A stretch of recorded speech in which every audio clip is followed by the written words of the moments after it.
O Roberto Campos Neto, quando era presidente do Banco Central, ele gerou uma expectativa muito ruim em relação aos caminhos que o país estava tomando.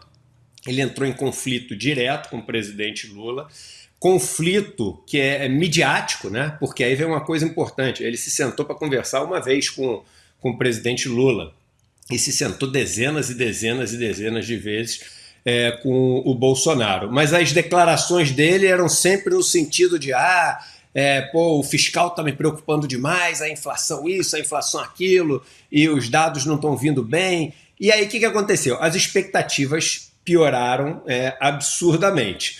E aí a gente até questiona, né? Foi quando teve aquela questão do relatório Focus, que até agora não deu em nada aquela história. Vocês se lembram, no Brasil é impressionante como escândalo não dá em nada, né? Pedro Guimarães na Caixa não deu em nada até hoje, o escândalo do Focus não deu em nada até hoje, né? O escândalo do Pablo Marçal não deu em nada até hoje, as pessoas todas se revoltam, e eu sempre falo aqui, quando eu falo eu sou criticado, eu falo daqui a 2 semanas ninguém mais está falando disso.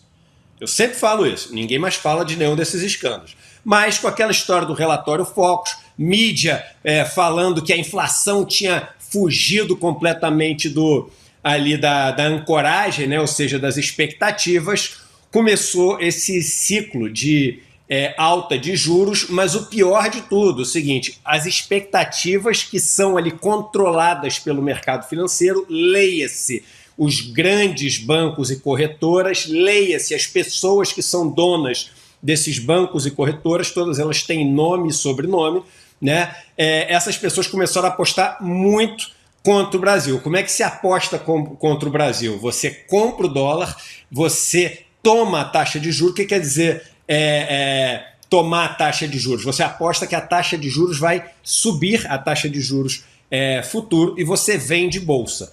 E o Brasil é o kit contrário do Brasil. Tem o kit pró-Brasil, esse é o kit contra Brasil. E as coisas começaram assim a piorar absurdamente aqui no Brasil.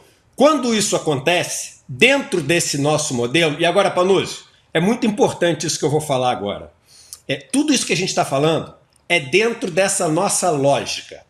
Qual que é essa nossa lógica? Essa nossa lógica é o tripé macroeconômico, é o regime de meta de inflação que tem que ser buscada a qualquer custo, é essa lenda da responsabilidade fiscal. Esse né, é o paradigma que a gente tem. Aí eu vou te fazer uma pergunta. Alguém aqui acha que o objetivo desse governo é quebrar esse paradigma?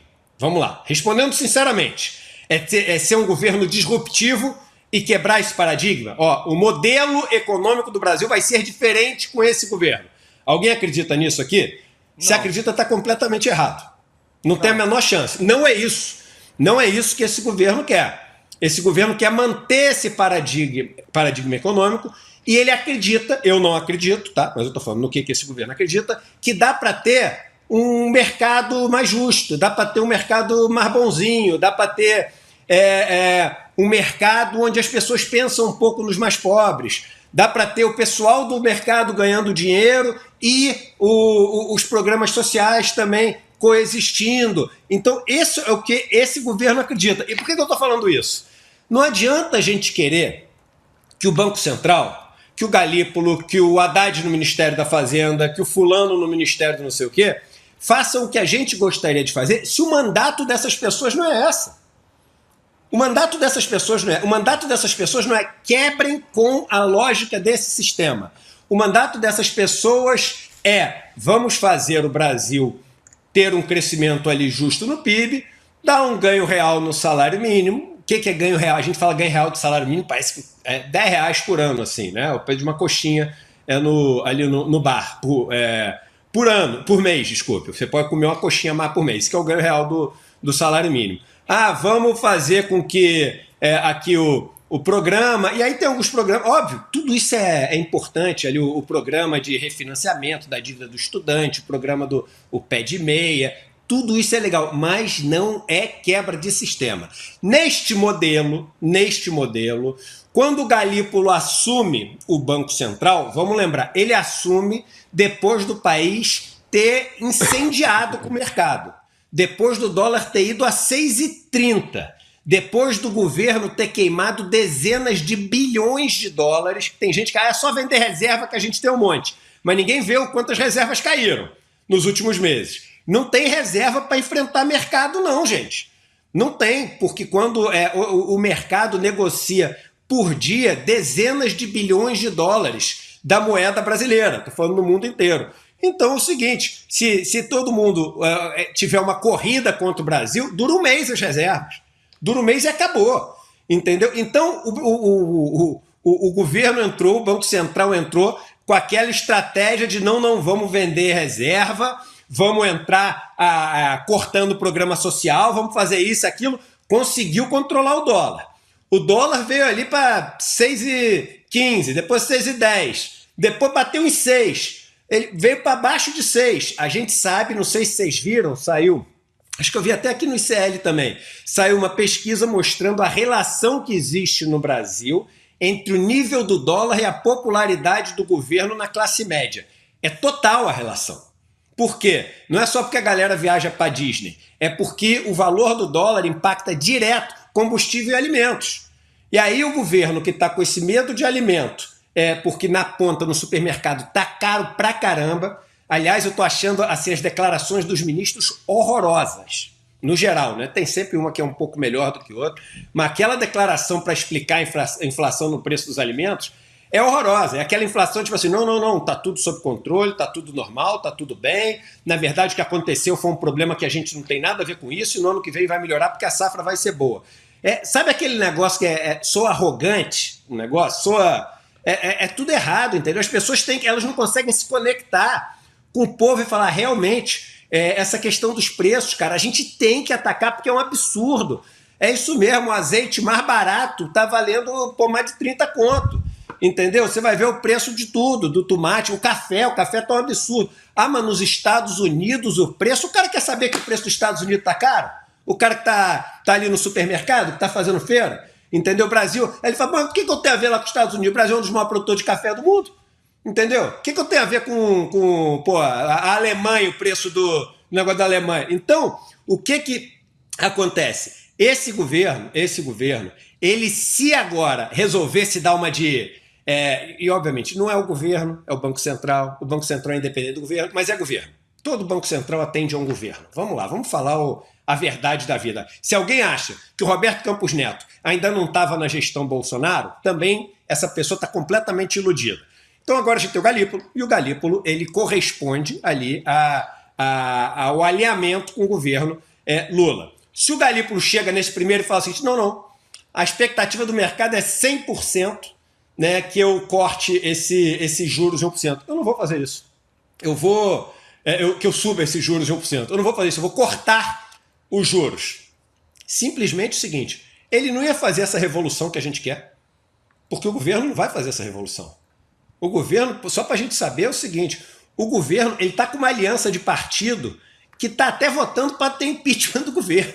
Esse é o governo que a gente está tendo. É esse governo que vai fazer a revolução. O Trump, para mim, ele fez uma coisa que ele dá uma lição para todo mundo, que o Bolsonaro fez também aqui. Deveria ser lição para a esquerda. Você tem que entrar fazendo assim, o que tem que ser feito. Porque os primeiros dias, ninguém faz um impeachment de um presidente com um mês. Entendeu? Então é o seguinte, ele já entrou, já nomeou aqueles absurdos todos, não sei o quê, depois ele vai administrar isso. A gente não consegue fazer isso. Eu acho que a gente não consegue fazer, não é que não consegue, a gente não quer fazer. Esse governo não quer, nunca quis fazer esse governo. Esse governo acredita num governo de conciliação. Ele não faz isso só porque a gente fica repetindo aqui, porque é refém, porque não sei o quê. Ele acredita mesmo nessa conciliação. Que, novamente, eu não acredito, mas tudo bem, ele acredita. A gente pensa diferente. Agora, se o Galípolo chega ontem e fala o seguinte, eu vou chutar o balde, eu vou cair porque eu vou ser o herói brasileiro aqui. Sabe o que ia acontecer? A gente ia acordar hoje, esse dólar ia estar de volta a 6,20. Aí sabe o que ia acontecer? A gente queimou bilhões e bilhões de reservas, né? A gente fez todo um esforço de corte fiscal, não sei o quê, e olhar e falar assim, caraca, voltamos para casa zero do jogo. Sabe quando você cai naquele lugar do tabuleiro, que é o seguinte, volte pro início? Ia ser o que ia acontecer. Ele não ia ganhar nada com isso, porque ele não ia começar a revolução, entendeu? Ele ia ter um prejuízo gigante para aquilo que o governo tentou fazer ao longo dos últimos meses. E ele não ia conseguir assim, manter essa queda de juros, porque as coisas iam sair do controle. Então, assim, o que ele está tentando fazer? Ele está tentando falar o seguinte: olha só, não, é isso mesmo, eu vou seguir com aquilo que foi combinado. Vocês podem, assim, esperar de mim previsibilidade. Essa é a grande mensagem de ontem dele. Vocês podem esperar não só de mim e do colegiado aqui. Vocês podem esperar previsibilidade. A gente não falou que ia subir 1%? Vai subir. A gente falou que na próxima vai subir 1%. Vai subir também. E a verdade é que tem um fator adicional agora, que é a questão dos Estados Unidos. Porque juros do Brasil não é só juros do Brasil. Os juros do Brasil é sempre os juros do Brasil em relação aos juros dos Estados Unidos. É assim no mundo inteiro. Os juros dos Estados Unidos é o benchmark, né? É a partir dali que a gente compara as outras taxas de juros. E ontem, os Estados Unidos parou de cair juros.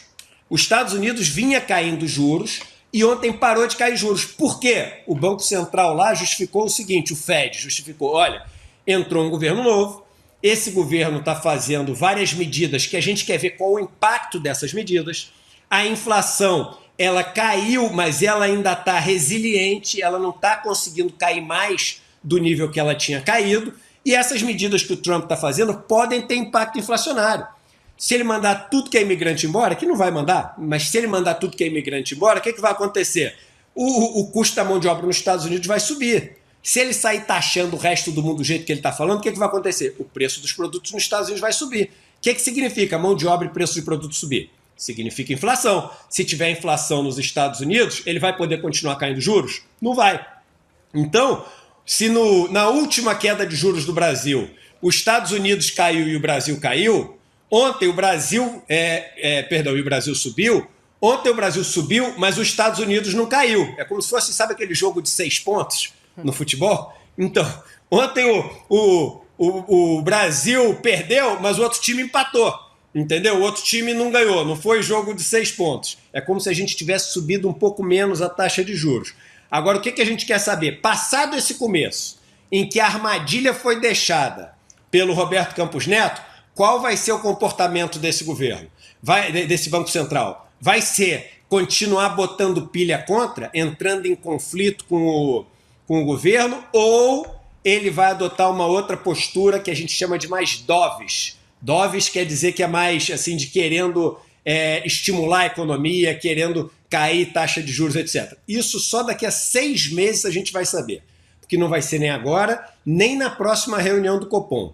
Nesses primeiros meses, o presidente do Banco Central, Galípolo, vai querer dar um choque de credibilidade atendendo o mercado. Não vamos nos enganar. E por que ele está fazendo isso? Porque, primeiro, foi uma bomba deixada pelo Roberto Campos Neto, e segundo, porque este não é um governo revolucionário, gente. Isso é um mandato que é dado, né, para os ministros todos, para os presidentes das empresas e do Banco Central. Então eu acho que ele fez, dentro da lógica do governo, ele fez o que tinha que ser feito. Se não fosse unânime, não ia adiantar nada que ia subir a taxa de juros e só ia ser pior para o mercado, então melhor ser unânime do que não ser unânime. E eu acho que vai poder julgar o Galípolo daqui a 6 meses e ver qual a trajetória que ele vai tomar com esses juros.